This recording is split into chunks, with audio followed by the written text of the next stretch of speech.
एक छोटे से बच्चे को लेकर उसकी माँ गोद में खिला रही है, और नागार्जुन जो इस कविता के कवि हैं, वह उस छोटे से बच्चे की मुस्कान को देखकर, जैसे माँ बच्चे को ली हुई है, हम लोग जबरदस्ती जाके बगल में खड़ा हो जाते हैं, उलू करने लगते हैं, करते हैं ना? हा? तो वही नागार्जुन करने गए, उलू कितना क्यूट बाबू है रे, ठीक है। और क्या कह रहे हैं कि तुम्हारी यह दंतुरित मुस्कान मृतक में भी डाल देगी जान, धूल धूसर तुम्हारे ये गात, छोड़कर तालाब मेरी झोपड़ी में खिल रहे जलजात। तुम्हारी यह दंतुरित मुस्कान यानी दांत रहित मुस्कान, उस छोटे से बच्चे के मुंह में अभी तक दांत नहीं आया है, और वह उस छोटे से बच्चे का जो मुस्कुराने का तरीका है, ठीक है, बच्चा करिया हो तब भी क्यूट लगता है, बड़ा होने के बाद पूरा जंगली निकलता है,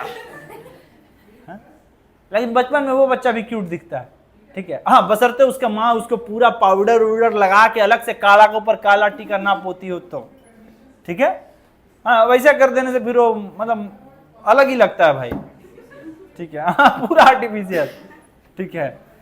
तो तुम्हारी यह दंतुरित मुस्कान मृतक में भी डाल देगी जान।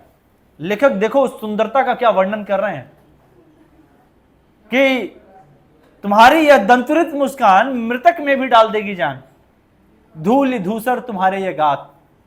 ये जो तुतली बोली में तुम गाना गा रहे हो, ऐसी करता ना बच्चा, कुछ भी कर रहा है, तो धूल धूसर तुम्हारे ये गात, और तुम्हारे इस गाने के प्रभाव से मानो ऐसा प्रतीत होता है जैसे छोड़कर तालाब मेरी झोपड़ी में खिल रहे जलजात। कमल का फूल खिलने के लिए किसी तालाब में नहीं, मेरी झोपड़ी में आ रहा है। ये छोड़कर तालाब मेरी झोपड़ी में खिल रहे जलजात, परस पाकर तुम्हारा ही प्राण। और उसके बाद लेखक बता रहे हैं, कवि बता रहे हैं नागार्जुन कि परस पाकर तुम्हारा ही प्राण, मुझे लग रहा है कि तुम्हारे ही स्पर्श से, तुम्हारे ही छूने से पिघल कर जल बन गया होगा कठिन पाषाण।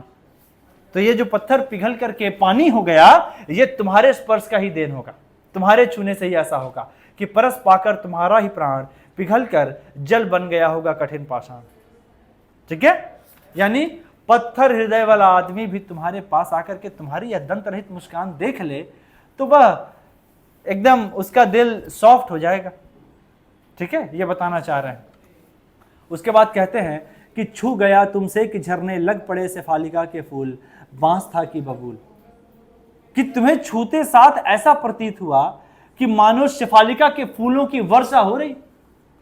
मुझे समझ नहीं आया कि ये कैसा फीलिंग था, बांस था या बबूल, ठीक है। मैं अपने आप को बड़ा क्रोधी स्वभाव का मानता हूं, बड़े ही क्रुद्ध स्वभाव का हूं, मैं अहंकारी हूं, लेकिन पता नहीं मैं खुद को बांस समझता था, मैं खुद को बबूल समझता था, मैं खुद को अहंकारी समझता था। लेकिन तुम्हारे मेरे गोद में आते साथ, तुम्हें देखते साथ मानो मैं अपने अहंकार को भूल गया, मुझे याद ही नहीं रहा अपना क्रोध। हर बाप की दशा है, छोटे से नवजात शिशु को देखकर वह अपने भीतर का वह क्रोध भुला देता है, वह अपने मन स्थिति का वह अहंकार त्याग देता है। लेकिन जैसे वह बच्चा बड़ा हो जाता है, मत पूछो, ठीक है, तो वह कहता है कि बांस था कि बबूल, तुम मुझे पाए नहीं पहचान। इसके बाद हम लोग जबरदस्ती करते हैं बच्चा को उंगली, बाबू चाचा बोलो चाचा। यहां ये भी अभी दांत नहीं उगा है और वो कह रहे हैं कि तुम मुझे पाए नहीं पहचान, देखते ही रहोगे अनिमेष। अनिमेष यानी निरंतर, नाम नहीं है उसका, ठीक है। अनिमेष का मतलब निरंतर, देखते ही रहोगे क्या निरंतर। बात करने की कोशिश कर रहा उस बालक से, अरे ऐसे ही देखते रहेगा क्या, आंख बंद कर, ठीक है। तुम मुझे पाए नहीं पहचान, देखते ही रहोगे अनिमेष, थक गए हो आंख लूं मैं फिर। पूछ रहा है लेखक, बात कर रहा है उस छोटे से नवजात शिशु से, क्या हुआ। उसके बाद कहते हैं, अपने ही बतिया रहे हैं, बच्चा तो जवाब दे नहीं सकता। क्या हुआ यदि हो सके परिचित न पहली बार, तुम्हारी मां न माध्यम बनी होती आज, मैं न सकता देख मैं न पाता जान, तुम्हारी यह दंतरित मुस्कान। तो उसके बाद कहते हैं कि ये तो अच्छा हुआ ना कि तुम्हारी मां ने तुम्हें जन्म दिया, क्योंकि यदि तुम्हारी मां ने तुम्हें जन्म नहीं दिया होता तो मैं न सकता देख मैं न पाता जान, तुम्हारी यह दंतरित मुस्कान। फिर से एक बार लेखक उस बच्चे की मुस्कुराहट की तारीफ कर रहे हैं।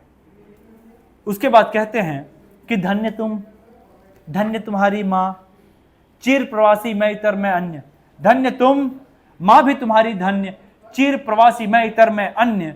इस अतिथि से प्रिय तुम्हारा क्या रहा संपर्क, उंगलियां मां की कराती रही हैं मधुपर्क। उसके बाद बता रहे हैं कि धन्य तुम, तुम्हारी मां भी धन्य जिसने तुमको जन्म दिया। चिर प्रवासी मैं इतर मैं अन्य, मैं तो बाहरी इंसान, ठीक है, मैं बाहरी इंसान, मैं तुम्हारे परिवार का नहीं। चिर प्रवासी मैं इतर मैं अन्य। उसके बाद कहते हैं कि तुमने अपनी मां की उंगलियों से सुधा पिया है, ठीक है, बच्चा उंगली लेकर के मम्मी का चूसते रहता है कि चिर प्रवासी मैं इतर मैं अन्य, उंगलियां मां की कराती रही हैं मधुपर्क।